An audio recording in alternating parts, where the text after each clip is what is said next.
Mm-hmm. Good morning, everybody. Welcome to Wisdom Wednesday.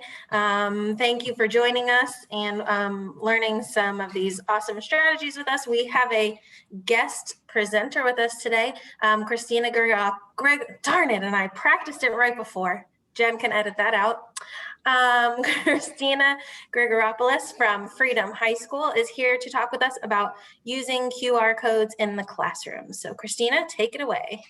Hello, like Jamie said, I'm here at Freedom High School. I'm a chemistry teacher, and this is my 14th year teaching. And this year it's all about making things easier and faster. And so one thing I've been dabbling with is using QR codes in my classroom and kind of changing up how I assess students to make it easier for them.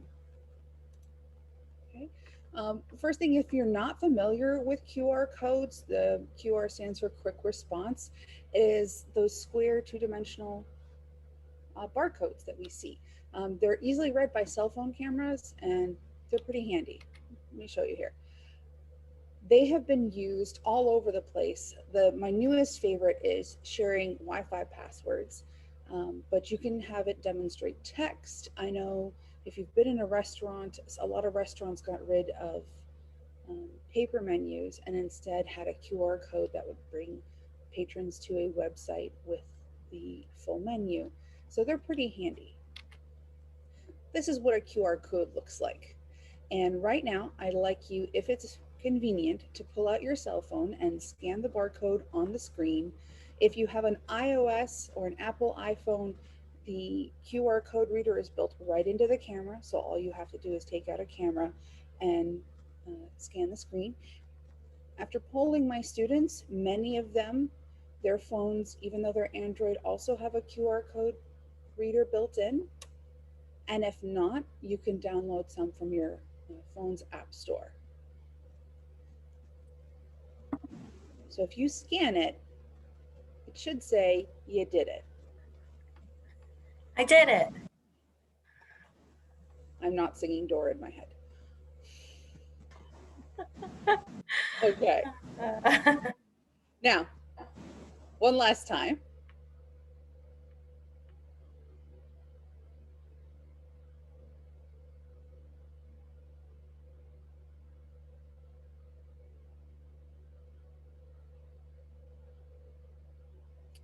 I couldn't help myself from Rickrolling. It was a dare from my coworkers.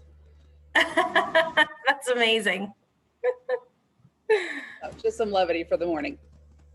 Now, if I sing this song the rest of the day, I'm totally blaming you. Exactly. So hijinks aside, this is how I've been using them in my chemistry classroom.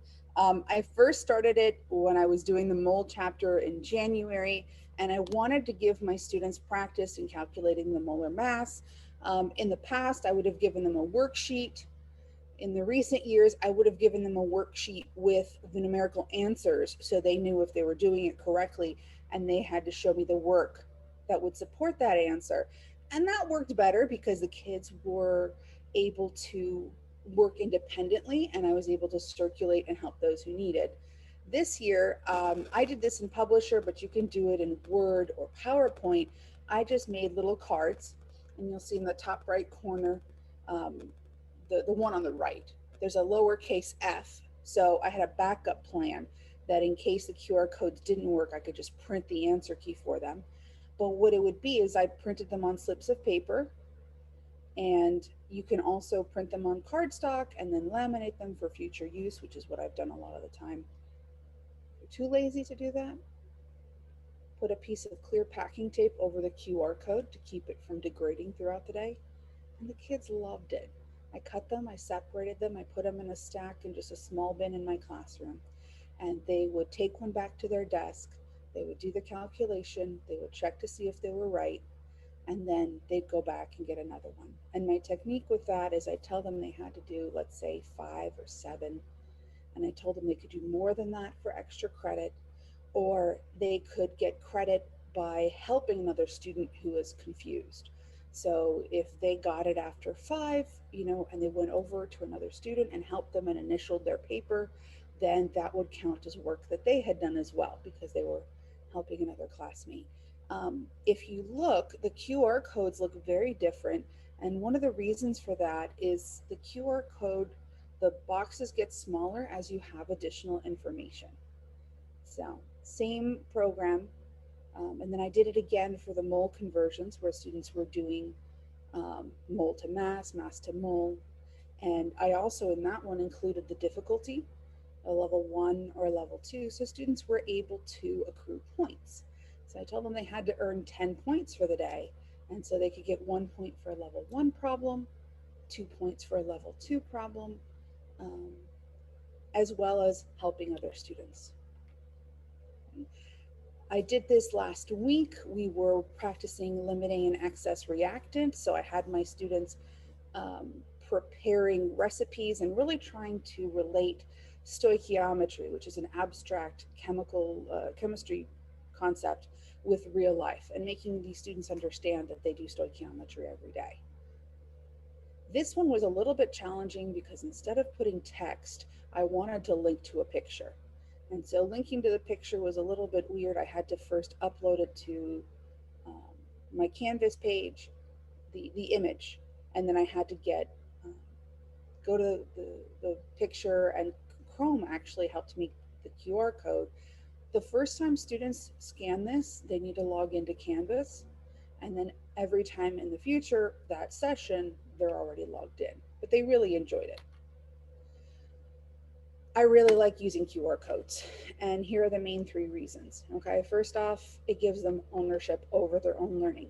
They are assessing whether or not they understand the concept.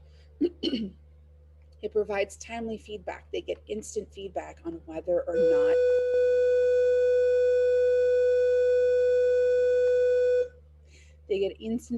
as to whether or not they're understanding the concept.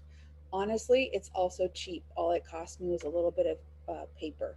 Now, if we're talking resources, in most of my courses, students are already bringing a device.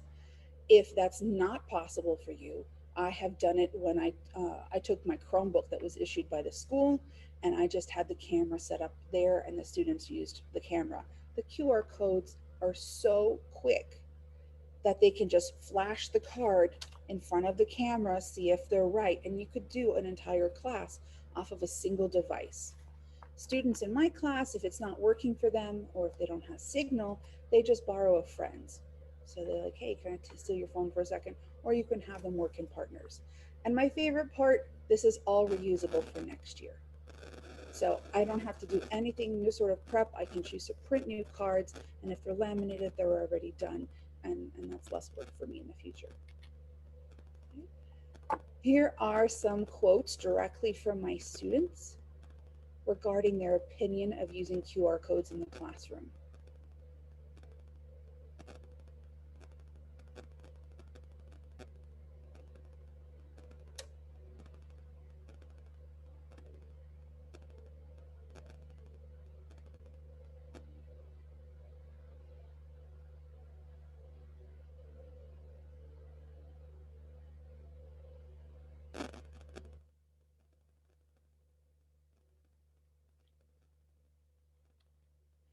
Now, making it yourself, if you scan this QR code, it takes you to my favorite website for making QR codes. It's QR Monkey.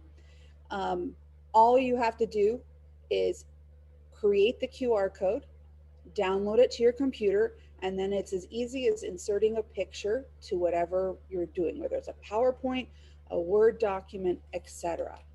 Let's take a look at what that looks like. This is the website, QR Code Monkey. And if you look kind of right here, there's a variety of different QR codes you can make. Typically, I use the text QR code. That allows me to put, I don't know, 10 or 15 or less characters. And that's perfect for when I want the students to see a numerical answer, etc. What I've been doing recently is the URL. Let's say I want my students to go to a particular FET. I can copy the link, put it here under URL, and then on my daily agenda PowerPoint slide, I can put a QR code that takes them directly to it. So really streamlines things. Here are my recommendations for using QR codes in the classroom. Please make sure to start small. You don't have to spend hours and hours on an activity to then find out that there was a simple mistake and then you've wasted all this time. I like to start off with low stake situations for students. So informal quizzes or polls, something that's not, like how I Rickrolled you, I totally Rickrolled my students. Just something fun to introduce them. Uh, I like to use this on some of my most dry assignments. And I still can't tell you why, but all I do is take a worksheet like molar mass or mole conversions, take the exact same questions I would have already given to the students, put it in a little card and make a QR code with the answer, and now it's fun. I also really like that the students are getting up and sitting down and getting up, and that really helps make the class pass a lot faster. Uh, Quality over quantity is a big, big role in our classroom. My students understand that I'd like them to do 5 problems purposefully, truly understanding how they're doing the work rather than trying to do 10 or 15. And then lastly, practice. Try not to oversaturate. I mean, we all know that if you use one technique all the time, it does get boring. But you don't have to add very many to make a student really excited to see it. Okay? Thank you very much for attending. Christina, thank you